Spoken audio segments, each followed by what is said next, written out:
प्राचीन भारत में एक महान प्रतापी राजा हुआ जो सिर्फ अपने समय का ही महान राजा नहीं था, बल्कि प्राचीन भारत के इतिहास का महानतम राजा उसे माना जाता है। वह अति क्रूर था, इतना क्रूर कि उसे समकालीन इतिहास में चांडाल के नाम से जाना जाता था। किंतु वह इतना बड़ा ज्ञानी और दानी भी था कि उसकी गाथाएं आज भी पाठ्य पुस्तकों के माध्यम से पढ़कर हम सब उसे जानते हैं। उसके दरबार में बौद्ध भिक्षु धन की आशा के लिए आते रहते। कभी कोई बौद्ध स्तूप बनवाना हो या कभी कोई बौद्ध विहार बनवाना हो, बौद्ध भिक्षु ढेर सारा धन दान मांगते और राजा खुले दिल से बौद्ध भिक्षुओं को दान देता। यह भी एक रोज का सिलसिला हो चला था कि कोई ना कोई भिक्षुक रोजाना आता और सम्राट से दान ले जाता। सम्राट दान भी ऐसा देते कि खजाने का मुंह खोल देते।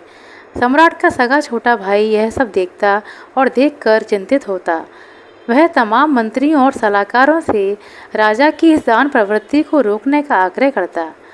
उसके शब्द आमतौर पर इस प्रकार होते: हम सब क्या मूर्ख हैं, यह संसार क्या मूर्ख है जो परिश्रम करके धन अर्जित करता है और उसके बाद भोजन प्राप्त करने का अधिकारी बनता है, और एक और हमारे सम्राट हैं जो इस तरह भिक्षुओं को मुंह मांगा दान देते हैं और परिश्रम करके खाने की जगह भिक्षा मांगने की प्रवृत्ति को बढ़ावा दे रहे हैं।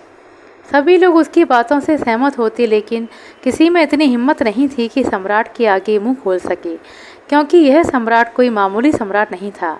यह वह सम्राट था जो अपनी महानता के साथ साथ अपनी क्रूरता के लिए जाना जाता था। यह वह सम्राट था जिसने अपने 100 भाइयों को मारकर सिंहासन हासिल किया था।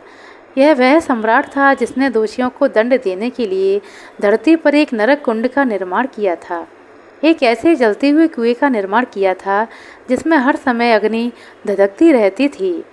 यह सम्राट थे चक्रवर्ती सम्राट अशोक, और उनका छोटा भाई था वित्तशोक, जिसे सब तिष्य के नाम से भी जाना करते थे। एक रोज सम्राट अशोक अपनी धर्मपत्नी के साथ बैठकर नर्तकियों के नृत्य का आनंद ले रहे थे। उनका छोटा भाई भी वहाँ अपने आसन पर बैठा हुआ था और मदिरा के घूंट पीते हुए नृत्य के आनंद में डूबा हुआ था। तभी द्वारपाल ने आकर सूचना दी कि 2 बौद्ध भिक्षु आए हैं और सम्राट से मिलना चाहते हैं। छोटा भाई तिष्य चिढ़ते हुए बोला, उनसे कहो प्रतीक्षा करें। ऐसा कौन सा आवश्यक कार्य करने आए हैं जिसके लिए इतने मधुर संगीत में विघ्न डाला जाए। आए तो भिक्षा मांगने ही होंगे, कोई काम धाम तो है नहीं, कोई परिश्रम नहीं करना, बस मुफ्त का भोजन खाना है और मजे करने हैं। सम्राट अशोक ने जब आदर सहित उन भिक्षुओं को बुलाने के लिए कहा तो वह शांत हो गया, पर शरारती मन आज कुछ अलग ही तमाशा करने को आतुर था। वे दोनों बौद्ध भिक्षु सम्राट अशोक के समक्ष प्रस्तुत हुए, और इससे पहले कि वे कुछ कह पाते, छोटे भाई ने ताना मारते हुए कहा, आइए महात्माओं, क्या चाहिए आपको? भिक्षा में स्वर्ण मुद्राएं दें क्या?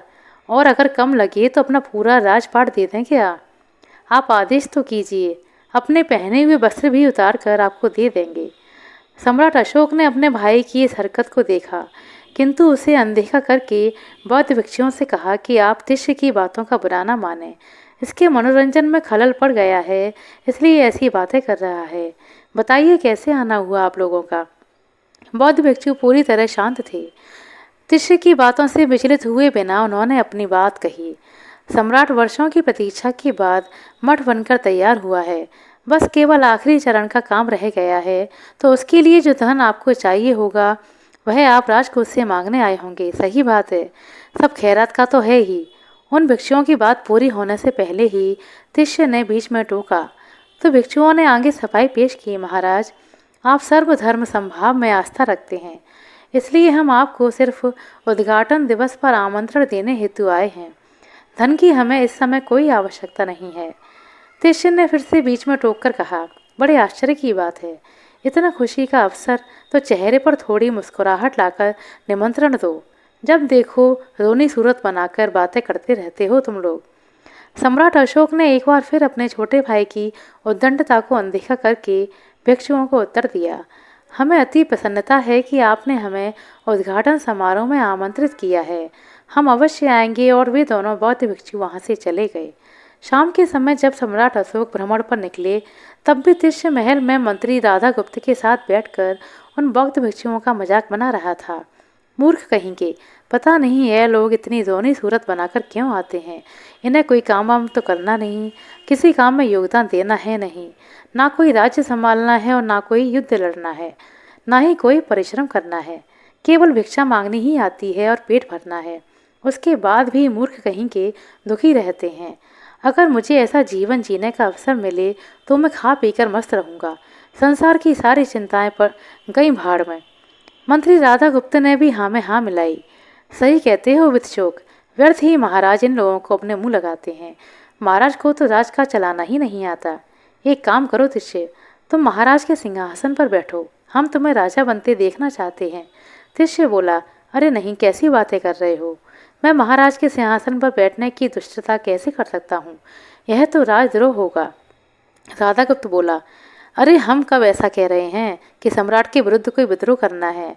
आप महाराज के छोटे भाई हैं। अगर कभी महाराज को कुछ दिनों के लिए कहीं जाना पड़ा तो राजकाज तो तुम्हें ही संभालना है। एक बार सिंहासन पर बैठो तो सही। और हंसी ठिठोली करते हुए तिष्य सिंहासन पर बैठ गया। मंत्री ने तारीफों के पुल बांध दिए। अरे वाह, तुम्हारी तो छटा ही निखर रही है। सम्राट से भी कहीं अधिक शोभायमान लग रहे हो तुम। वित्तचोक सिंहासन पर अलग अलग मुद्राओं में बैठकर मजे ले रहा था और इसी मजे मजे में उसने घोषणा कर दी, जिस दिन सत्ता के सूत्र मेरे हाथ में आ जाएं, इन बौद्ध भिक्षुओं को सुबह से शाम तक खेती और मजदूरी करवाने के बाद ही इनके भोजन का प्रावधान बना दूंगा। इतने में एक जोरदार आवाज़ उसके कान में गूंजी। तिष्य और मंत्री राधा गुप्त ने देखा तो उनके पैरों तले जमीन खिसक गई। सम्राट अशोक वहां आ पहुंचे और चिल्लाकर बोले, तूने मेरे सिंहासन पर बैठने का साहस कैसे किया। सत्ता के सूत्र तू अपने हाथ में लेना चाहता है। संदेह तो मुझे पहले से ही था, आज मुझे पूरा विश्वास हो गया कि सम्राट बनने की इच्छा तेरे अंदर हिलोरे मार रही है और तू राजमहल में षड्यंत्र कर रहा है। तुझे इसका कड़ा दंड मिलेगा। तिष्य ने सम्राट के पैर पकड़ लिए। नहीं भैया, ऐसा नहीं है। मैं तो राधा गुप्त के कहने पर आपके सिंहासन पर हंसी ठिठोली करते हुए बैठ गया। सम्राट अशोक ने गुस्से में मंत्री राधा गुप्त की ओर देखा तो राधा गुप्त ने अपनी जान बचाने के लिए बोला, नहीं महाराज, मैं तो एक साधारण सा मंत्री हूँ। मुझ में इतना साहस कहाँ से आएगा कि मैं किसी को आपके विरुद्ध विद्रोह के लिए भड़काऊँ और सिंहासन पर बैठने के लिए कहूँ। सम्राट अशोक ने अपने भाई की छाती पर एक जोरदार लात मारते हुए कहा, दुष्ट अपने अपराध का आरोप किसी और पर मरना चाहता है। तुझे मृत्युदंड मिलेगा। राधा गुप्त, तिष्य को सूली पर चढ़ाने का प्रबंध किया जाए। सम्राट जाने लगे तो छोटे भाई ने पैर पकड़ लिए। मुझे क्षमा करें भैया, मैं इस मंत्री की बातों में आकर आपके सिंहासन पर बैठ गया था। यह तो बहुत ही धूर्त और चालाक निकला। इसने हम भाइयों के बीच फूट डालने के लिए यह स्वांग रचा है। मैं आपका सगा भाई हूँ, मुझ पर दया कीजिए भैया। सम्राट अशोक ने पलटकर अपने भाई की ओर देखा और फिर कहा, ठीक है, तू मेरा छोटा भाई है, इसलिए तुझ पर थोड़ी दया दिखाता हूँ। राधा गुप्त, इसे 7 दिनों तक जीवित रखो और इन 7 दिनों में इसे संसार का हर सुख उपलब्ध कराओ। इसका पूरा मनोरंजन होना चाहिए। एक से बढ़कर एक उत्तम खाद्य पदार्थ, उत्तम सुरा, उत्तम सुंदरियाँ इसके लिए रखो। जो यह मांगे इसे दो। सारे इंद्रिय सुख इसे मिलने चाहिए और 7 दिनों के पश्चात इसे मृत्युदंड देकर नरक कुंड में झोंक दिया जाए। और ऐसा बोलकर सम्राट अशोक वहाँ से चले गए।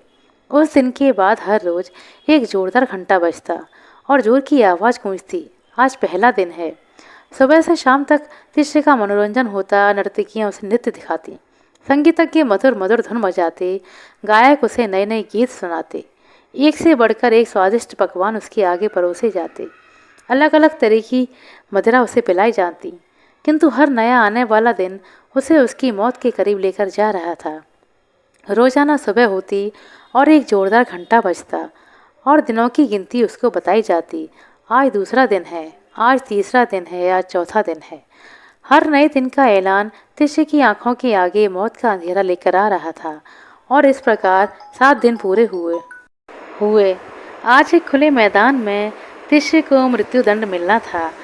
जल्लाद भी तैयार थे अपने हाथों में कटार लेकर उसका सिर धड़ से अलग करने के लिए, और सारा जन समुदाय वहाँ उपस्थित था इस भीषण मृत्यु दंड के तमाशे को देखने के लिए। तिष्य अंतिम समय तक अपने लिए जीवन दान की भीख मांग रहा था। सम्राट अशोक वहाँ आए और तिष्य से कहा, जाते जाते मुझे धन्यवाद नहीं दोगे। तिष्य ने पूछा, किस बात का धन्यवाद भैया।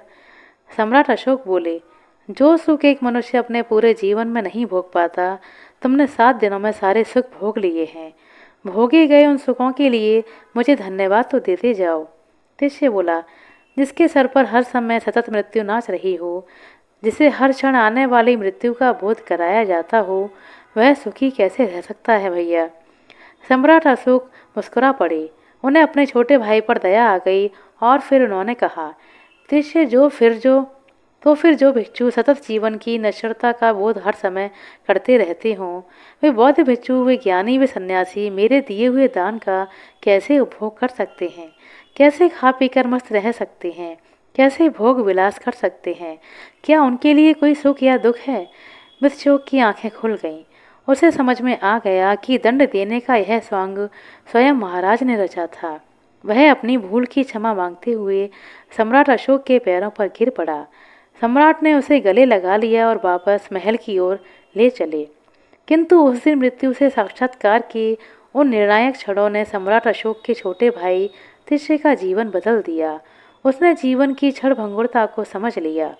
वह जान गया कि मृत्यु सतत जीवन के द्वार खटखटा रही हो और मौत जिसके दरवाजे पर खड़ी हो, जीवन का कोई भी सुख उसे सुख नहीं दे सकता। उसके लिए सुख का अर्थ ही बदल गया। उसने राजमहल को त्याग दिया, राजमहल के भोग और विलास से युक्त जीवन जीने को त्याग दिया और स्वयं एक बौद्ध भिक्षु बनकर उन्हीं भिक्षुओं की मंडली में शामिल हो गया। और इस घटना के कई सालों बाद जब कलिंग के युद्ध के भीषण रक्तपात के बाद सम्राट अशोक का भी राज सिंहासन से मोहभंग हो गया था, तो वह भी अपने इसी छोटे भाई तिष्य, जिसे इतिहास में तिष्या के नाम से जाना जाता है, उसी के साथ वन वन भटकते हुए बौद्ध भिक्षु बन गए थे।